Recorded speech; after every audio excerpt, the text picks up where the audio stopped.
Bom dia, magandang umaga, and good morning. David Paul here. This is like an update video on my cabin because I didn't want to show much about my life here until I'd made some progress, and we're getting there. It's a very difficult thing to balance. I'm studying an astronomy course. I'm working. I'm not working a lot at the minute, but I am doing some work, making some money, and I'm also planning things, and I'm also learning Portuguese. So I've got a lot of things on, and at the same time constructing this cabin here. Okay, now this is since my cabin in Watford. I've left that, and now I'm building this one, and as you can see, it's improving. It's on the way up. It's not as depressing as the video I made at 5 degrees in the middle of winter when I was nearly freezing to death. That is not going to happen here, because down there I have a wood-fired stove, which is not installed in the ceiling yet, but I have been pulling that top aside, firing it up, and enjoying some warmth off that. It's nice. It's incredible. Obviously, with the walls open, it must be about like 1% efficient or something, and even that is like toasty warm. So God knows when this is all built what that's going to be like. It's going to be probably too hot in here, but that's fine. I can open the window. Okay, so this cabin consists of a couple of roof beams. There's a roof beam which has to go in here. I originally put this in, this 2x2, and it's not strong enough, and that's a 4x4, which is taking basically all the loads of the roof, and it's too much. It's bending, so I've cut down on it by putting this post in here. Sometime soon I'm going to put in a log here, which is a central post, and that divides the space into two. And as I said in Portugal on one of my previous videos, if you make something half as long, it becomes 8 times as stiff. So suddenly this central beam will not be suffering from so much stress. But on top of that, I'm going to replace this with a 4x2, and on the other side with a 4x2, and then in the center where the old join will be the wooden beam. Now in the other dimension here, I don't have a beam here, and that's under consideration whether I will put one there. So basically have a large X in the center, and I think that will be adequate. The ceiling beams are just laid in place at the moment. They will all be butted up together to make a tight, pleasant, beautiful structure, instead of this messy construction here. But the reason I just shoved in at the minute is because what happens is, if you just chuck a tarp over the top of you, you have to have clear drainage to shed water off it, otherwise it'll start taking on water. Now this ceiling is flat, and the consequence of that is you get these like hang down areas that fill up with water, and they can get really rather large and put the whole structure under tremendous strain. Now when this is all covered with a roof which is like sod and vegetation and stuff, that would wick away and it wouldn't build up, so it wouldn't become a problem. But until that time, I really need to have these beams in, so I need to put some more in here to lift this up and shed that water. So every time I'm putting stuff on the roof, I'm stressing it more with more beams, but it doesn't matter because I'm actually de-stressing it by getting rid of the very, very heavy water. Now the wood is not fully dry because when I'm working with it, it's out in the air, and it's it's getting wet. But this will slowly dry, and that will make the roof even lighter again. Okay, what else? At the back there, it's still open-ended, and there's more ceiling beams need to go into there. I've dug out this area in the center, so we're below ground by, well, we're on a high elevation, but we're actually below the ground of what it was by about 2 feet. So I can go down a lot more. Some of it will pop up, which will give me the facility to put windows in it, and the rest of it will be below grade. Now, a problem I had what I was doing is just berming this earth up like this to construct the walls. And the problem is that it becomes unstable and it starts falling back down. And you think, well, that doesn't matter because I'll get it to hold together for a while, and then once it's up, I'll be putting my wooden construction in on the walls, and then that'll consolidate, that'll hold it up, that'll be okay, won't it? Yeah. Well, I thought about that, and then I went back to my old project of constructing with earth bags, which I tried to get off with my previous girlfriend in the Philippines, constructing a building there, and that never took off on account of their laziness, basically. So what I decided is I decided I would use earth bags. So I got on the internet and I googled these earth bags, and then what I discovered was they've got these bags that they use, these small ones that they use in times of flood and also roadworks. They put them on road signs to stop them falling over, and I thought, that's ideal. I don't want these massive big cement bag type things, I just want the slim ones. So I checked them out, they're 30 pence each. I ordered 200, went to the place, oh yes sir, we've got it. So I went into London to get them, and she says, sorry sir, I've only got 73. So basically what I've had to do is put them along the top. I will go back and get the remainder to make it up to 200, which I think is what I need for here. It's tremendously hard work filling them up and stacking them up. So what I do is I just do it a bit at a time, you know. The trick I found at the moment is to dig an area out. So because I've got to widen this wall berm thing is it's too small inside here, so it has to be widened. So what I'm doing is I'm taking away the earth, and as I dig that, I'm filling up an earth bag. But instead of like filling it fully and putting it on the wall, I'm just chucking it outside when it's half full. And the reason for that is it rapidly gets me internal space to do things that I need. An example being that little area where that stove is was all full of earth, and I had to clear that in order to get the stove in there. Otherwise I'd be sitting on top of that. You can barely sit in here, it's so full of stuff. And now I can sit there beside the fire just, and also over here where I'm sitting at the moment, you know. So that's more space. Now the next project is I have more of this top, which I'm going to cut into half to form a sort of curtain wall around the periphery. And then effectively what I'm doing now is I'm living inside of a very large tent. So that therefore negates the necessity for this big tent. Now that means I can then close down this tent. It's in a terrible state. I'm using pegs to close it up because the zipper's gone. And I would say that thing is 90% shot now, so it may end up finding itself in the rubbish bin. I think I might clean it up and just keep it as an insurance, or I might be able to fix it if I have time. But anyway, no problem about that.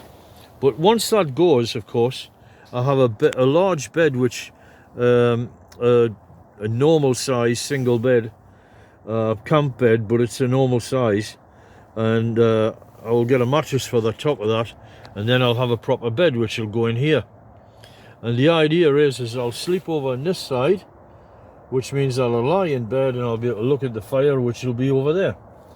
and also the doorway will be over there. So at the night time, I can in the summer I can open the door and sleep here looking out on the forest, or I can well, I can simply look at the fire, you know, whatever. But the key thing is the sun rises over there, so if I'm facing in that direction, then I'll be getting bathed by the sunlight coming over the hills, and it'll wake me up in the morning. That's the key thing, waking up and getting going, you know. Now, this stove may become surrounded by bricks at a later date, which will act as a thermal storage. I'll think about that, because there's a tremendous amount of thermal mass down here, which will possibly just keep the place warm. I've noticed that the soil behind there, once I get the fire going, it dries out really fast. So whether that remains consolidated or not when it dries out, I don't know. But I'm intending to finally mine this right down to the base and do it in the sandbags, which will make a stable wall. Now, the structure is basically circular.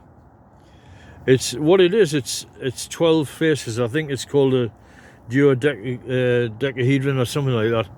It's 12 faces. It started out as 6, which is the structure here.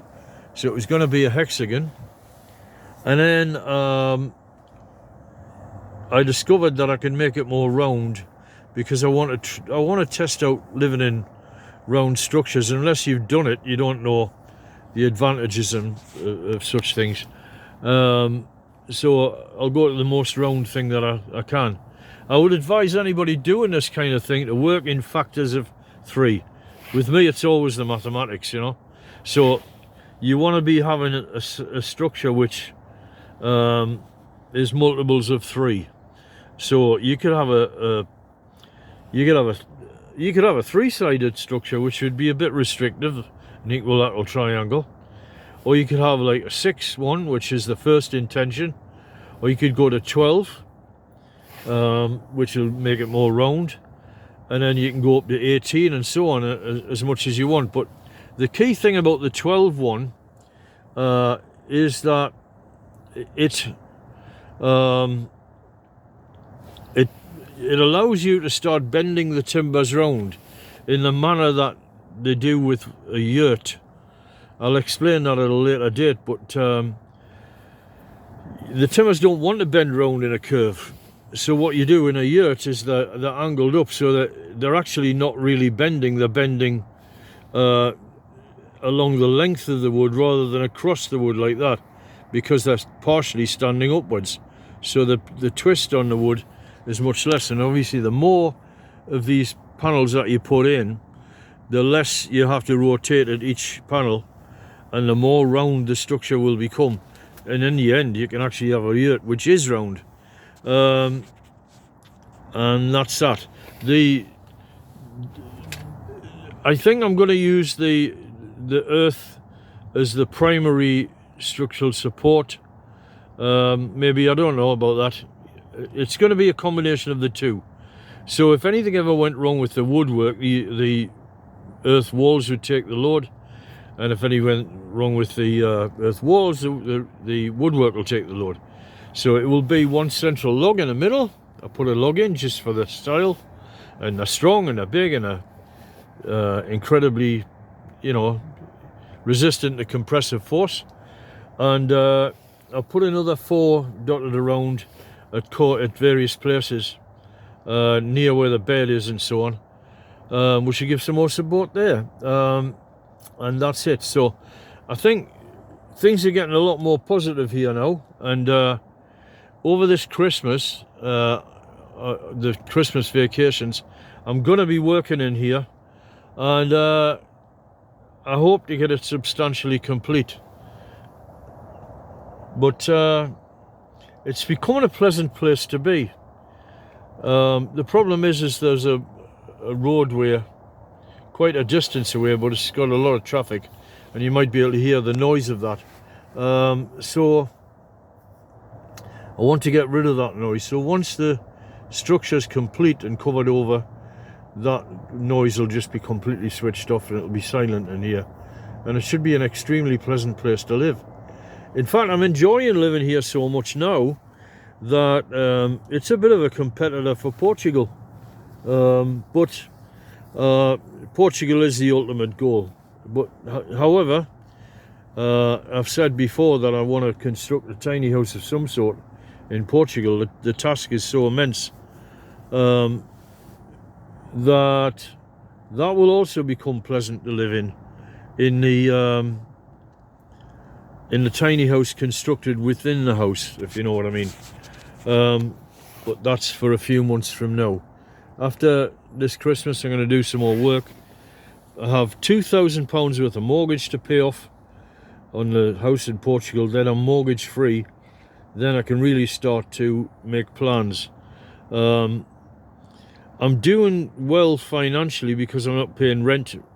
I don't have any bills at all, except food, and that's it. So, and food doesn't seem to be costing me a lot of money. I'm cooking all my own food on this stove here, and eventually I'll start to cook on that stove, which will eliminate even the gas bill, which is only about, I don't know, I have no idea, maybe £10 a month, which would be, I don't know, $12 in US, something like that. So these are temporary posts which will be removed, and the logs will go in. That's as much as I can say. I really want to get this out on my channel because one guy made a remark about how people made rosy channels about how, you know, wonderful it was down in Portugal and no difficulties and all that, and what a great life they're having and this, that and the other. And it's not like that. There are difficulties, you know. I mean, when I fell down that ravine, and there are also difficulties in financing the whole thing. Sacrifices have to be made. Unless you're born with a silver spoon in your mouth, you're going to make sacrifices to make progress in life. But on my channel, I want to show people how they can do things that they never thought possible. And I'm now in a position mentally where I know that I could actually function anywhere in the world and survive and build a house. I haven't got into hunting yet, but you know, I'm going to practice doing that, tracking animals and things like that. I'm not going to shoot anything. It's just a stupid waste of time because I'd end up with so much meat. What are you going to do with a whole deer and then get prosecuted for poaching in the UK? So eventually I'll go and track animals and see what I could get, because if you can get to a situation where you can take aim on an animal, then you know that you're going to be able to hunt. That's about all I need to know.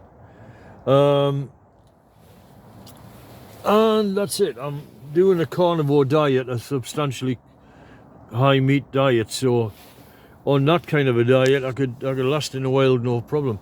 As you can see over there, there's one of those like hangy things where the water gets in. That fortunately doesn't fill much more than that and then just flows away.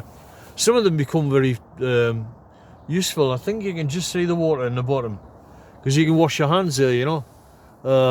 Save on water a little bit. Anything else? Nope, that's it. I'm not going to reveal the location of this place. That's forever going to be a secret. But at least you all know how to do it anyway. How it's done. Like this. Do it like this. You don't have to build round structures, but there are certain advantages, particularly with this earth berming, because it means that the thing tends to self-support. Round structures want to remain stable. The compressive loads on all that soil, the soil in the circle is all supporting itself. So that's the big plus about that. You could say that's my excuse for doing it, but fundamentally I just wanted to do it. One last thing, a mathematical thing. Google a thing called a spirangle. So any structure that you care to draw which has faceted sides to it, you can make a spirangle of it. Now what a spirangle is, it's a combination of an angle and a circle and a spiral. So for example, if you took an equilateral triangle and you draw the equilateral triangle, then you take one side of the equilateral triangle and draw a line along it and then exceed the length of the equilateral triangle. Now stop, turn right, and then carry on and exceed the length of it again and again and again. It spirals out. But the good thing about this is that you can start with a very small structure, and you can, by the spirangle method, is you can just extend it all the time, and as you're extending it, the bit on the inside starts to get, it forms a spiral. Well, the bits of the internal part of the spiral you don't need anymore, so you can dismantle that and add it to the exterior. So you could, like, say, add one plank of wood in. You might just get a plank of wood in a day. Find a suitable size pallet. I'm very fortunate. I've got a company helping me with these pallets. They're giving me these long pallets, up to 12, 15 feet long. If you get a few bits of pallet, you put them in a day, and you know, at the end of a day's work, you don't really want to do much work. So what do? You put in a foot of wall, 1 foot, and then the next day you put in another foot and another foot, and slowly the thing grows like your fingernails, just gets bigger and bigger and bigger, and then you can end up with a massive structure. I would suggest anybody who's really into, say, this circular living, like yurts and stuff, there isn't a site better than a woman called Lulastic Hippie Shake, I think she's called. Lives in New Zealand. She'll come up if you put in living in a yurt. And there's also a couple in Portugal. They've got a Portuguese homestead. I think it's called the Portuguese homestead. They live in a yurt as well. And these people live in very big yurts. So this is all possible. But here's what's, for all you, anybody listening in Portugal, right?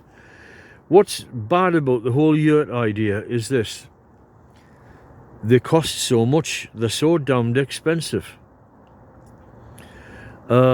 If you care to build one yourself as a structure like this, then all of a sudden everything gets much cheaper. If I was to put a tilt on this roof, for example, instead of having this flat roof, which I've chosen to have, you could shed water easily off it, and then I wouldn't need to have such a solid roof. I could have actual gaps with fabric in between. So consider that as a possibility.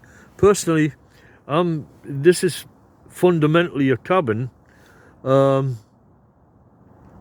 It's fundamentally a cabin, so I don't want to do that, and I want it to be very strong, the roof, because of the loads of vegetation that's going to start growing over the top of this. I want to be able to resist that, and I want it to stay here for years and not break down or anything. I'll get into how I'm going to preserve this. I've come up with a method which will allow it to last for at least 3,000 years. An amazing preservation method I've come up with. And I'll explain that later, because I've got to get the numbers right on what you got to do to treat the wood and so on. So that's it. Google spirangle and you'll get some ideas. Ate logo. See you later. Makita tayo sakana. Jesus be with you.